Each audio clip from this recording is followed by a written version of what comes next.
आपका यूनिक प्रज्ञान यूट्यूब परिवार में मैं प्रज्ञान सर हार्दिक स्वागत करता हूं, वंदन करता हूं, अभिनंदन करता हूं।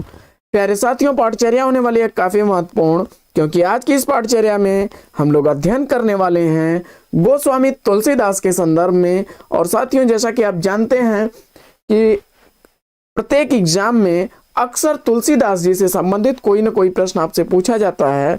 तो आज की इस पाठचर्या में हम लोग उनके व्यक्तित्व, कृतित्व के साथ साथ बहुत सारे महत्वपूर्ण तथ्यों पर करेंगे अध्ययन। तो आज की इस पाठचर्या को प्रारंभ करें इससे पूर्व फटाफट वीडियो को लाइक और शेयर कर दीजिए। चैनल पर पहली बार होंगे तो चैनल को सब्सक्राइब कर लीजिएगा। तो प्रारंभ करते हैं आज की पाठचर्या और देखते हैं आज का अध्ययन बिंदु।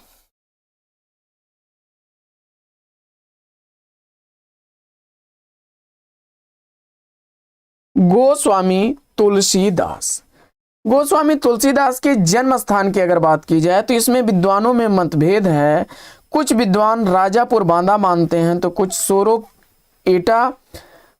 एटा मानने वाले विद्वानों में लाला सीताराम, गौरी शंकर द्विवेदी, हजारी प्रसाद द्विवेदी, राम नरेश त्रिपाठी, रामदत्त भारद्वाज और गणपत चंद्रगुप्त हैं। वहीं राजापुर बांदा मानने वालों में बेनी माधव दास, महात्मा रघुवर दास, शिव सिंह सेंगर, राम गुलाम द्विवेदी और रामचंद्र शुक्ल हैं।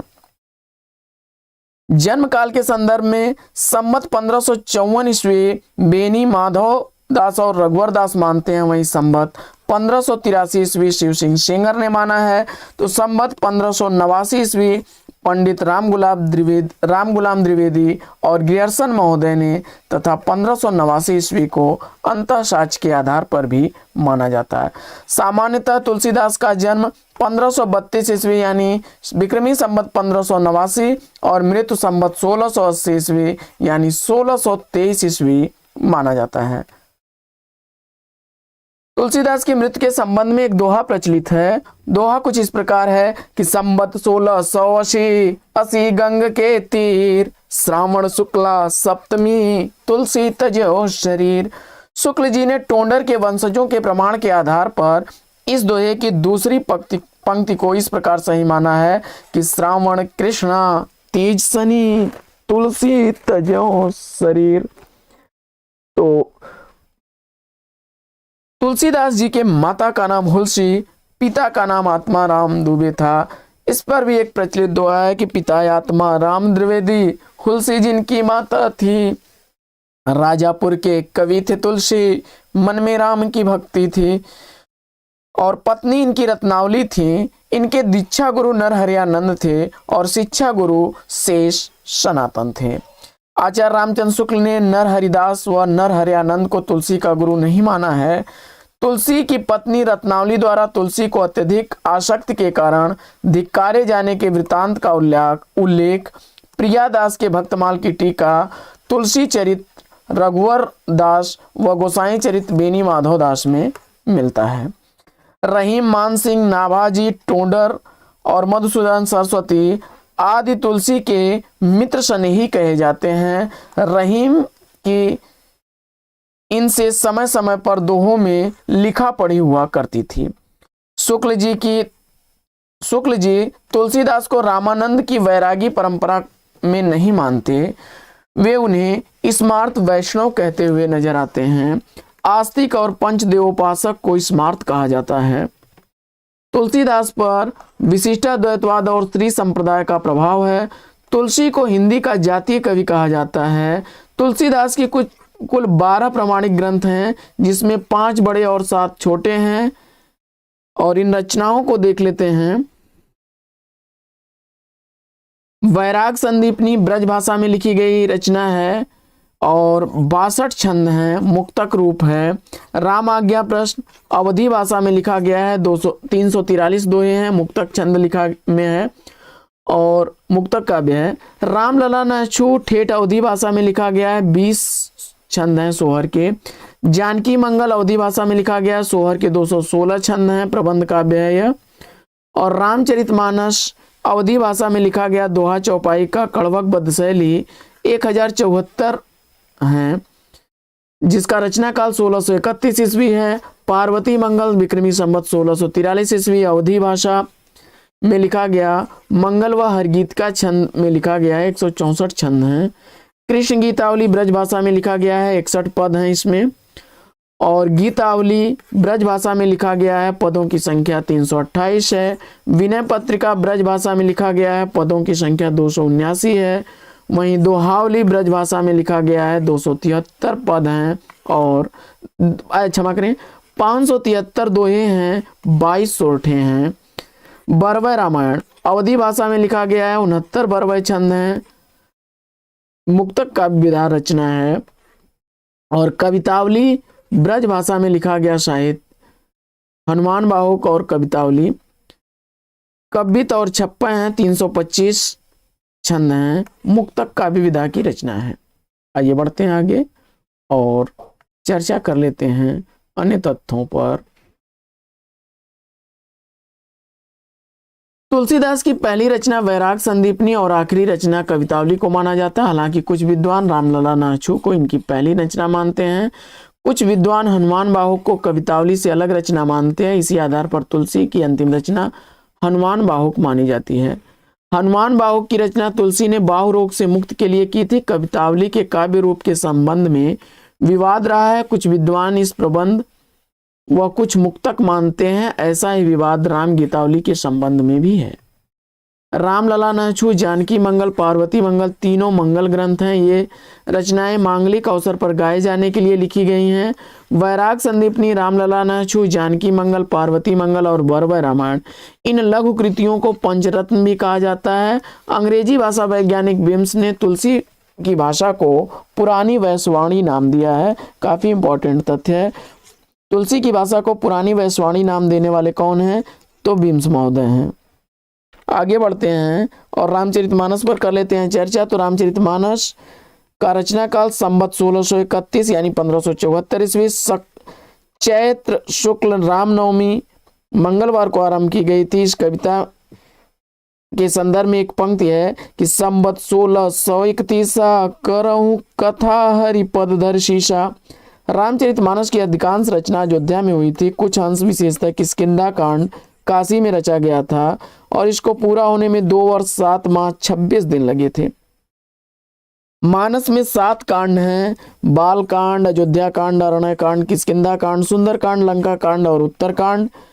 मुख्य छंदों की अगर बात की जाए तो दोहा और चौपाई छंद है, किंतु बीच बीच में अन्य छंदों का भी प्रयोग मिलता है। प्रायः 8 अर्धालियों के बाद दोहा है वह यही कड़वक संख्या दी गई है। कुल 1074 कड़वक हैं इसमें प्रसंगानुकूल सभी रसों का समावेश है, किंतु शांत रस की प्रधानता है इसमें।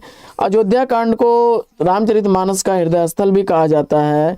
चित्रकूट सभा में लोकनीति, वेदनीति, राजनीति का समन्वय है। शुक्ल जी से आध्यात्मिक घटना कहते हुए नजर आते हैं। रामचरितमानस के उत्तरकांड में बहुचर्चित ज्ञान दीपक प्रसंग का वर्णन है। तुलसी ने मानस के 7 कांडों को 7 सोपान मानकर, जो कि शरीर व आत्मा को शुद्ध करने वाले हैं, मानस सरोवर के पवित्र जल की ओर ले जाते हैं। रामचरितमानस को शुक्ल जी ने लोक मंगल की साधना अवस्था का काव्य माना है। मानस में 4 घाटों के माध्यम से 4 संवादों का वर्णन है। तुलसी के मानस में कुल की तुलना सरोवर से की गई है, जिसके 4 घाट हैं। राजघाट, इसको ज्ञान घाट कहा जाता है और इसका आशय शिव पार्वती संवाद से है। दूसरा है पनघट। सती नारियों के लिए पनघट का विशेष अर्थ है प्राणपूर्ण सती स्त्री, जो पराये पुरुष की छाया भी न स्पर्श करे। इसे उपासना घाट भी कहा जाता है और इसमें काग, भुसुंडी और गरुण संवाद है। पंचायती घाट जन साधारण के लिए उपलब्ध है। इसे कर्म घाट भी कहा गया है। इसका आशय याज्ञवल्क्य और भारद्वाज संप्रदाय से संवाद से है। इसके बाद गौ घाट दीनहीन सबके लिए उपलब्ध है। इसे दैन घाट, प्रपत्ति घाट भी कहा गया है। इसका आशय तुलसी शकल मानस संवाद से है। मानस के 4 घाट अर्थात 4 संवादों में 4 कल्प की राम कथा है। हर घाट के माध्यम से राम को प्राप्त किया जा सकता है। मानस में सीता का त्याग, शंभु वध प्रसंग नहीं मिलते हैं। मानस की पहली टीका रामचरण दास ने लिखी। मानस पर सर्वाधिक प्रभाव आध्यात्म रामायण का पड़ा और तुलसी ने सर्वप्रथम रसखान को मानस सुनाया था। मानस के विषय में रहीम ने लिखा है कि रामचरित मानस विमल संतन जीवन प्राण, हिंदुआन को वेद सम यवन ही प्रकट कुरान। मानस के उत्तरकांड में तुलसी की विचारधारा के दर्शन होते हैं। मानस व कवितावली में कलिकाल का भी वर्णन है। तुलसीदास की जो भक्ति भावना है वह दास्य भाव की है। शुक्ल जी ने तुलसी की भक्ति को स्वदेशी भक्ति माना है और अपनी चेतना के कारण, समन्वय चेतना के कारण तुलसी ने एक देव भक्ति व बहु देव भक्ति का संतुलन किया है। अपने ग्रंथों की शुरुआत प्राय उन्होंने गणेश वंदना से की है। शैव वैष्णव मतभेद सुलझाने के लिए शिव व राम को एक दूसरे का भक्त बताया है। इसी तरह सगुण भक्त होने के बाद भी वे निर्गुण भक्ति को खारिज नहीं करते। वे लिखते हैं कि अगुण ही सगुण ही नहीं कछु भेदा, गाम ही मुनि पुराण बुध वेदा। और मानते हैं कि ब्रह्म निर्गुण है, किंतु सज्जनों की पीड़ा हरने के लिए वे अवतार लेते हैं। तुलसी जन्म आधारित वर्ण व्यवस्था का समर्थन करते हैं। वर्ण व्यवस्था के टूटने को वे कलयुग के प्रभावों में गिनते हैं। तुलसी की नारी विषयक दृष्टि दुविधापूर्ण रही है। कहीं वे नारी को सहानुभूतिपूर्ण दृष्टि से देखते हैं तो कहीं सामंती नजरों से। तुलसी रामचरितमानस कवितावली में प्रमुखता से भारतीय समाज के लिए परिवार का आदर्श रूप प्रस्तुत करते हैं। संयुक्त परिवार की सफलता के लिए कर्तव्यों का निर्वहन पर बल देते हैं। कलयुग तुलसी के साथ के समय का यथार्थ है तथा राम राज्य का सपना या यूटोपिया है। आगे बढ़ते हैं। और तुलसी के कलयुग संबंधी दो दृष्टिकोण हैं। पहला रामचरितमानस और दूसरा कवितावली। रामचरितमानस में कलयुग की मूल समस्या है कि लोग वर्णाश्रम धर्म का पालन नहीं कर रहे, परिवार व राजसत्ता की मर्यादाएं भंग हो रही हैं। कवितावली में गरीबी, बेरोजगारी, अकाल आदि कलयुग के प्रभाव के लक्षण बताए गए हैं। और कलयुग के विरुद्ध तुलसी का स्वप्न राम राज्य है। यह केवल राजनीतिक सिद्धांत नहीं बल्कि यहाँ प्रत्येक व्यक्ति पूर्ण सार्थकता के साथ जीता है। राम राज्य का सीधा चिंतन रामचरितमानस के उत्तरकांड में मिलता है, परंतु अन्य रचनाओं में भी उसकी चर्चा सुराज के रूप में होती है। तुलसी के राम राज्य के प्रमुख लक्षण हैं।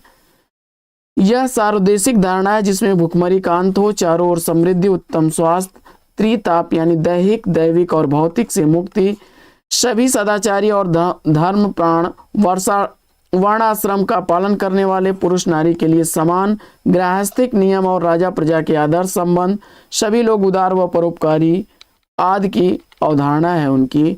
तुलसी की भक्त के काव्य में भक्ति व ज्ञान, निर्गुण सगुण, शैव वैष्णव, राजा प्रजा, भाग्य पुरुषार्थ, पुरुष नारी, विभिन्न वर्णों में पारिवारिक भोग त्याग, आर्थिक लोक सांस्कृतिक काव्य तत्वों के आदि में समन्वय की विराट चेष्टा है।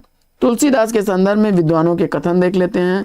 तो नाभादास ने तुलसीदास को कलिकाल का वाल्मीकि, भक्ति काल का सुमेरु कहा। मधुसूदन सरस्वती ने आनंद वन का वृक्ष कहा। तो स्मिथ महोदय ने मुगल काल का सबसे महान व्यक्ति।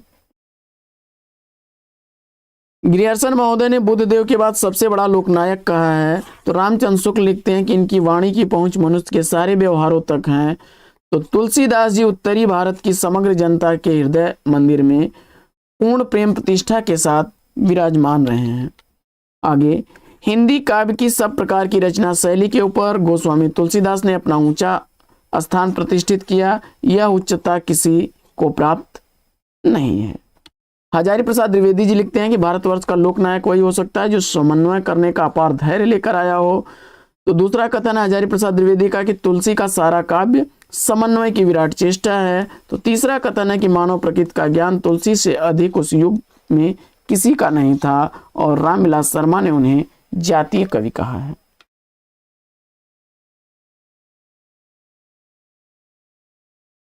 भिखारी दास ने लिखा है कि तुलसी गंग दो भय सुकविन के सरदार, इनके काव्यन में मिली भाषा विविध प्रकार।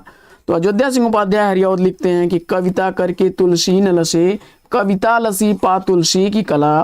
तो लाला भगवान दीन ने और बच्चन सिंह ने इन्हें रूपकों का बादशाह, रामचंद्र शुक्ल ने अनुप्रास का बादशाह और उदय भानु सिंह ने उत्प्रेक्षाओं का बादशाह कहा है। तो साथियों आज की इस पाठचर्या में लेंगे यहीं पर विराम। वीडियो अगर अच्छा लगा हो तो लाइक और शेयर कर दीजिए। चैनल पर पहली बार होंगे तो चैनल को सब्सक्राइब कर लीजिएगा। तो फिर मिलते हैं आपसे अगले वीडियो में एक नए प्रकरण, एक नए टॉपिक, एक नए अंदाज में। तब तक के लिए लेंगे आपसे विदा। आपका जीवन मंगलमय हो। Best wishes, best of luck. जय हिंद साथियों।